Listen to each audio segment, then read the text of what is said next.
Hey everyone, and welcome to another fantastic episode, a thrilling episode, and just mind-blowing episode of Talking Time with Charlie, where I get to blabber on about pretty much anything.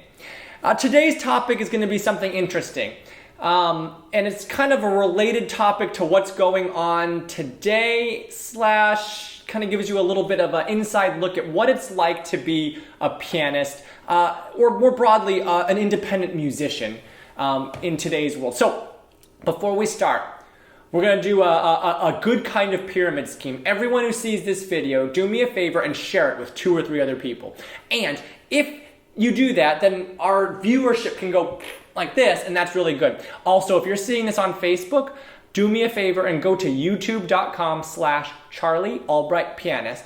Click on the subscribe button and hit the little bell. There's a little bell there. Hit that and like it and comment. And if you do those things, it'll pop up every single time when I come up with a video, and it'll also help the subscriber count go up, and it's just really, really good. So we're going to do a good pyramid scheme where everyone has to go and share it with 2 or 3 other people, and it's like a good pyramid scheme. So enough with that. Today's topic is one that is an interesting one, and I could probably write 7.5 books on the topic, but we're going to keep it pretty simple today, and that is, how has the pandemic affected performances? And now, short answer, too long didn't read version, is it's been terrible, but I don't want this video to come across as sounding poor me in any kind of a way. Because the pandemic has affected a ton of people, and I mean everyone. It's affected everyone, right? Like, let's be honest here. Everyone has been affected in some way or the other. And Stella and I are incredibly blessed to be able to have a place to live and things like that. But I want to kind of approach this from the position of independent musician. So a little bit of background. So a lot of people know that I play the piano, but I am an independent musician. I am not I'm not hired by, that is. I'm not on the W-2 whatever for any orchestra, for any organization. I am an independent musician. So when I give concerts, I get 1099s, a ton of them. So 1099 miscellaneous. Basically, I'm an independent contractor for all intents and purposes. So when a concert presenter, for example, let's say it's a series that invites pianists and violinists and all kinds of people to come and perform, they'll give me a 1099. And if I get invited by an orchestra to give a concert to be the soloist, the guest artist, the headliner, whatever you want to call it, for an orchestra concert. So the orchestra's accompanying me and whatever. Oftentimes it's 1 or 2 concerts of the same program. That also is me being an independent contractor. I don't get W-2 forms. Without getting too complicated into taxes and stuff, 1099 is basically what you get when you're an independent contractor, and you're basically doing a one-off job for someone. And a W-2 is what you get if you're like an employee. So I am not an employee of anyone. I'm self-employed, as are pretty much everyone who's an independent musician. Now, when I say independent musician, I'm kind of differentiating that from someone who works as a violinist in an orchestra. Like, they're hired by the Seattle Symphony or the New York Philharmonic or the Boston Symphony or something, and they're full-time W-2 employees of the orchestra. That's a completely different ballgame, because in that, then you get, depending on the orchestra and stuff, at least with major orchestras in the United States, you'll get, a salary, a normal amount of money that comes in. You probably get health care and all that kind of stuff. As an independent contractor, obviously you don't get anything as a direct result of that. You just get paid the one fee, and that's it. So how has the pandemic, this whole illness, everything, affected concerts? The summary is that it's affected them very badly, right? I had a lot of concerts scheduled this year through much of next year, and they were pretty much all canceled. Canceled or reduced crazy, and or delayed kind of indefinitely, or maybe tentative in the future, but might or might not happen. I'm not holding my breath kind of a thing. The way it kind of unfolded for me, and I think a lot of people, and again, I don't want this to come off as as self-pity or anything like that. Like, that's not my intention at all. I just want to, a lot of people are kind of curious how it works, right? So at the beginning of the pandemic, or at least when it started to come to the forefront here in the United States, that was like beginning, middle of March, right? And things started shutting down like mid-March-ish. So at that point, I still had concerts lined up, but no one really knew what was going on, and no one knew how long the lockdowns would be or anything like that. And so I would keep practicing for the concerts that were going to come up like in the next month or two. And if it was a new piece that I had never played before, it could be a piece that I'm learning for a lot longer from that. But I'd be bringing back pieces if it's pieces that I already have learned in the past for the the next concerts in the next month or two. And what would happen is I'd practice for a concert, and then you wouldn't really know if the concert was going to happen or not. And then like a couple weeks or so before the concert, it falls through. So then it's like, oh, all that work is for nothing. And then it's kind of like a continuous cycle of that. So then the next concert would be, you start preparing for the next concert. And you're practicing, and it's not really canceled, and you're not sure if it's going to happen, but you have to be prepared regardless, because if it does, you got to be ready. You can't be like, oh, well, I didn't know the concert was actually going to happen. So the next concert would come along, and a couple weeks before, so that would fall through too. And then then there's that work out the window.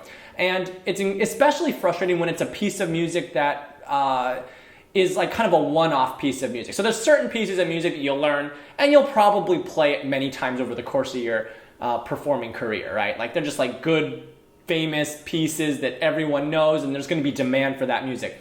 And then there's pieces where it's not like that, right? Like it's a piece of music that no one really knows, it's not famous or whatever. And so you might learn one for a specific concert, right? But the chances of you playing it again is very, very low. The chances you're going to play it again is low to none, slim to none. So it's especially frustrating then because you spend, a year or two learning a new piece of music that you're playing for this one concert, and then that falls through, and that sucks because you'll probably never play it again. And that happened too. So it's one of those frustrating things. But again, it's been incredibly frustrating for everyone, not just in the music industry, but everywhere. So basically, every time the concerts fell through, you don't get paid. As an independent contractor, you don't get paid. I've heard, and I might be wrong, so don't quote me on any of this, that some of the big orchestras still pay the members of the orchestra. It might be a reduced amount, but they're still getting paid. That's not the case when you're self-employed, right? I know some people were thinking, oh, maybe you still get, if the concert is canceled, you still get paid. No, that's not how it works, because in pretty much every single contract that you sign with whatever the presenter is, it's pretty standard to have a clause in there that's called force majeure. And oftentimes they'll list very explicit things. So basically, it's there's situations where the contract becomes null and void, and oftentimes they'll list things like acts of God, pandemic is one that's often put in there, war, things like that. That like if something like that happens, then the contract's null, and it just kind of becomes it never existed. And that's pretty much what happened in every single one of the canceled concerts, right? Because of a pandemic, it was force majeure. Contracts just kind of dissipate. And so you don't get paid. Performing is a big income source for most independent musicians, I think. As you'll know, I have a few CDs out. I released one this year during the pandemic. It came out in the summertime. If you want to check it out, you can head to my website and buy it. That's the best way to do it, because then I get most of the money. You can also go and stream it on Pandora, Spotify, all that stuff.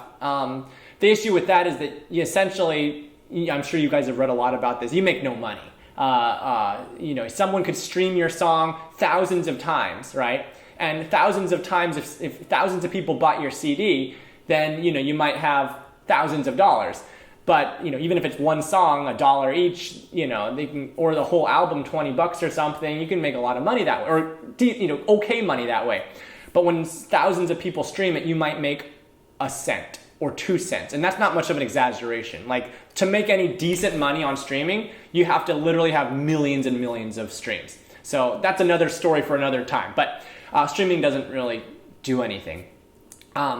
But I am getting lost in thought now. So basically, contracts become null and void for independent musicians for performances, because for at least me, and I think most people are in the same boat, most contracts for performances include a force majeure clause. And so that just makes it so that you're kind of shit out of luck, for lack of a better term. But anyway, so for me, I've been doing a lot more with video and stuff, which is something that I've really kind of wanted to get more into, to basically bring my music to hopefully eventually a wider audience, which is great if you guys share this stuff and subscribe, because a lot of the algorithms are such that, well, for one thing, you can't if you put like links to other websites. So like if you're watching this on Facebook and I link my YouTube channel down below, it won't go out to you guys. So most of my several thousand followers on Facebook won't see that. But if I don't have the YouTube video link, then it will go out. So I have to like verbally say it. I can't type it in there. So they're very proprietary about that kind of stuff. And I think that same probably goes for most, social media websites and stuff. So I'm trying to get the YouTube part out, which is really, really kind of neat. And hopefully that'll kind of be able to go out to a wide range. Because, I love performing. Don't get me wrong. I love performing, and it'll be great to be able to go back out and perform again. But I've kind of addressed this in other videos and in podcasts and stuff, that I am not the type of person who would be happy giving 300 concerts a year. Some people are. Great for them, right? Some people, their dream is to do 300 concerts a year, and some people do it. And I have no clue how they don't completely lose their mind. Good on them. I wouldn't be happy. I really like coming home. I like being home. I joke around a lot because, when I travel, I try to go and come back to wherever I'm going as fast as possible, right? So like if it's a solo recital, maybe one night if possible, or two if I have to, that kind of a thing. It's almost like a game. How short can I be on the ground? But things are going to take a while to recover. I don't want to be a Debbie Downer or whatever they call people who are gloom and doom and stuff like that. But I think it's going to be a while before performances resume. And I think that when they do resume, the big places, the New York Philharmonics, the LA Philharmonic, the big orchestras, the big organizations, they'll probably be able to weather the storm. They have a lot of backers with a lot of money who will donate the checks necessary to keep the musicians there and who work there in the orchestras, the conductors, the organization afloat. What I think might have a tougher time are the not A-list, the not top of the top biggest organizations, and especially the independent musicians, because there are a lot of people out there who rely on performing to pay their rent, to pay their mortgage, to put food on the table. And there are no, there's no furloughing when you're an independent contractor, right? And when you can't go out and perform, that can be an issue. And so I think those are, among musicians at least, I think the independent musicians are the ones who might be having the most difficulty. I think that a lot of not top tier, but like second tier orchestras, third tier, smaller organizations, and same with presenters, concert series in different places. I think a lot of those may have trouble staying afloat after all of this is over. It's not like things were, it's not like they were raking in the money before the pandemic hit. And I think a lot might have trouble staying afloat through and after the pandemic. So my forecast for the future, and again, I'm not trying to be gloom and doom, but I'm trying to be realistic. Those of you who know me personally know I'm pragmatic, which is kind of ironic because I'm like one of the most risk-averse people you'll probably ever meet, but then I went into one of the most risky professions you could ever possibly go into.